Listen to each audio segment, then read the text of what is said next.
Pada tahun 1996, Oda Sensei harus pindah lagi ke mangaka yang baru. Namanya adalah Nobuhiro Watsuki Sensei, pengarang Rurouni Kenshin.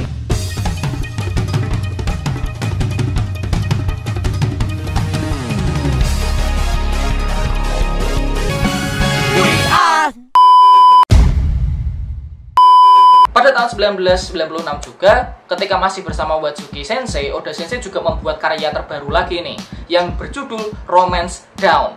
Bagi kalian yang tahu, Romance Dawn adalah bab pertama atau chapter pertama dari One Piece. Tapi sesungguhnya, Romance Dawn ini adalah sebuah komik atau sebuah cerita yang terlepas dari One Piece sendiri. Jadi nggak ada hubungannya sebenarnya One Piece dengan Romance Dawn. Cuma ide ceritanya sama, bahkan tokoh utamanya sama-sama Monkey D. Luffy. Sama-sama One Piece tapi alternate universe gitu loh. Universe-nya beda tapi sama-sama di One Piece.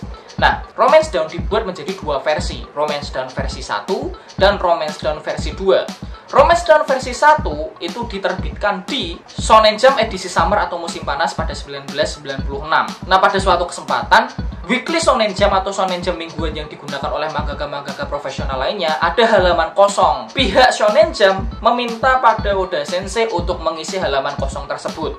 Akhirnya Oda Sensei membuat Romance Dawn versi kedua. Loh, kenapa bukan versi pertamanya yang diterbitkan? Karena kan versi pertamanya sudah terbit di edisi summer. Akhirnya Oda Sensei membuat Romance Dawn versi kedua yang ceritanya cukup berbeda dari versi pertama. Dan pasti tidak ada hubungannya dengan One Piece. Dan di Romance Dawn 2 ini, akhirnya Oda Sensei mempunyai editor sendiri yang bernama Takanori Asada. Oda Sensei sangat senang dalam mengerjakan One Piece karena seperti yang di awal tadi aku bilang, temanya sendiri bajak laut. Dan Oda Sensei punya ketertarikan sendiri terhadap bajak laut setelah nonton Vicky the Viking. Dia sangat senang dan mengajukan Romance Dawn sebagai sebuah serialisasi manga di Shonen Jump. Sayangnya, atasan pihak penerbit Shonen Jump itu merasa ragu kalau Romance Dawn ini akan menjadi komik yang bagus. Akhirnya, Takanori dan Oda Sensei melawan atasan dari Shonen Jump, debat, dan akhirnya pada Mei tahun 1997, Romance Dawn diizinkan untuk menjadi sebuah serialisasi dengan judul One Piece, yang tentunya dengan cerita yang berbeda dengan Romance Dawn yang versi 1 dan 2 ya. Dan pada saat itu pula secara resmi Oda Sensei mengundurkan diri dari asisten Watsuki Sensei. Setelah mencoba membiasakan diri dengan kinerja seorang mangaka profesional, pada Juli 1997, chapter pertama One Piece terbit di Weekly Shonen Jump edisi ke-34. Dan di luar dugaan, respon pembaca sangat bagus dan heboh sekali di seantero Jepang, yang membuat akhirnya One Piece dijadikan sebuah serialisasi anime pada tahun 1999 dan video game pertama One Piece rilis pada tahun 2000. Setelah beberapa waktu Oda Sensei mengerjakan One Piece, akhirnya dia bisa mulai nyaman. Wah, akhirnya nih mimpiku menjadi seorang mangaka dan punya serialisasi sendiri bangkit nih. Akhirnya tercapai nih. Pada suatu ketika, Watsuki Sensei yang tadinya membuat Samurai X dan juga tutor saat Oda Sensei menjadi asistennya, menghubungi Oda Sensei. Dia meminta bantuan pada Oda Sensei untuk berkolaborasi secara kecil-kecilan. Kolaborasinya adalah dia meminta Oda Sensei untuk menggambar lambang topi jerami, lambang tengkoraknya topi jerami untuk digunakan di komik Samurai X, di mana lambang topi jerami itu digambar di sebuah bom meriam. Itu kan bunder ya? Bom meriam, pokoknya sebuah bom bunder itu ada logonya lambang topi jerami. Ini pendapatku aja sih. Mungkin kolaborasi ini ditawarkan oleh Nobuhiro Watsuki Sensei karena ingin menunjukkan rasa penghargaannya kepada Oda Sensei bahwa nih, selamat, akhirnya kamu bisa mencapai mimpimu dan mempunyai serialisasi sendiri. Tapi jangan melupakan teman-teman yang pernah bergabung dalam Watsuki Gang. Mungkin kayak gitu ya, aku sotoy-sotoyan aja. Kayaknya gitu sih. Sampai sekarang One Piece menjadi salah satu judul komik dan anime yang sangat populer di Jepang, bahkan sangat terkenal di seluruh dunia dan fansnya itu gila banget, fanatik banget. Dan bahkan sampai sekarang 2020 One Piece masih belum tamat. Tapi pada suatu wawancara katanya One Piece akan tamat 5 tahun lagi, berarti sekitar 2025. Ya nggak tahu sih, semoga Oda Sensei masih sehat karena umur Oda Sensei udah cukup tua ya. Kami para fans cuma bisa mendoakan Oda Sensei sehat, harus banyak istirahat, kalau pilek sedikit tidur deh, jangan nggak usah ngelembur lagi. Yang penting sehat, oke? Nah, katanya setelah One Piece tamat, Oda Sensei punya ide cerita untuk membuat sebuah manga yang menceritakan tentang mecha atau robot-robotan, karena selain bajak laut, Oda Sensei punya ketertarikan terhadap robot-robot tersendiri. Cuman Oda Sensei nggak pernah menunjukkan itu secara detail sih. Paling di One Piece dia tunjukkan melalui karakter Franky yang merupakan sebuah cyborg. Jadi penasaran nih, Kira-kira nanti mecha dengan cara gambarnya Oda Sensei itu bakal bagaimana ya?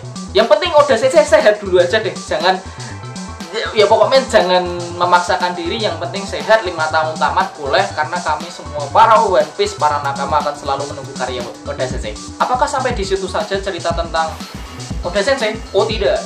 Saya punya satu cerita unik mengenai Oda Sensei, yaitu tentang kisah romantis atau kisah cintanya Oda Sensei. Oda Sensei ternyata sudah menikah. Lah, Oda Sensei udah menikah? Ya udah dong, dia udah tua, lahir 75. Jadi Shonen Jump itu punya sebuah festival tahunan di Jepang yang bernama Jump Festa. Jump Festa itu jadi sebuah festival tentang festival manga, festival anime, festival cosplay, semuanya ada di situ. Dan pada Jump Festa tahun 2002, Oda Sensei kebetulan hadir ke festival tersebut sebagai seorang kreator One Piece. Pada suatu ketika, dia melihat seorang cosplayer nih, tahu cosplayer ya? Ya orang yang suka pakai dandan-dandan dari suatu tokoh anime atau manga gitulah ya. Dia melihat seorang cosplayer, dia sedang mengcosplaykan karakter Nami yang merupakan kru cewek di Bajak Laut Topi Jerami. Oda Sensei melihat dan langsung klik nih kayaknya ini. Langsung deg-degan, langsung akhirnya dia kenalan nih. Ternyata cosplayer tersebut bernama Chiaki Inaba.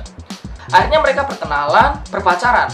Pada tahun 2004, mereka memutuskan untuk menikah. Bayangin kamu ketemu cosplayer yang sedang mengcosplaykan karakter yang kamu buat di komikmu, dan akhirnya kamu ketemu dan kamu menikah. Tuh kayaknya cita-cita semua wibu yang pengen menikahi waifunya dalam real life gitu, dalam kehidupan nyata gitu. Gak usah mimpi kalian. Cuman 1/1 juta yang bisa mewujudkan hal seperti itu. Dan sekarang mereka sudah mempunyai 2 orang anak, laki-laki dan perempuan kalau tidak salah. Anak pertamanya itu lahir 2006, sedangkan yang kedua aku kurang tahu lahirnya pada tahun berapa. Cuman yang sangat disayangkan adalah karena kinerja sebagai seorang mangaka itu sangat padat. Bahkan Oda Sensei itu katanya tidur sehari cuma selama 2-3 jam. Dia bekerja pada pukul 5 atau 6, jam 5 atau 6. Dia tidur pada jam 1 atau 2 pagi. Bangun gitu terus selama 1 minggu dan cuma punya waktu libur 1 minggu.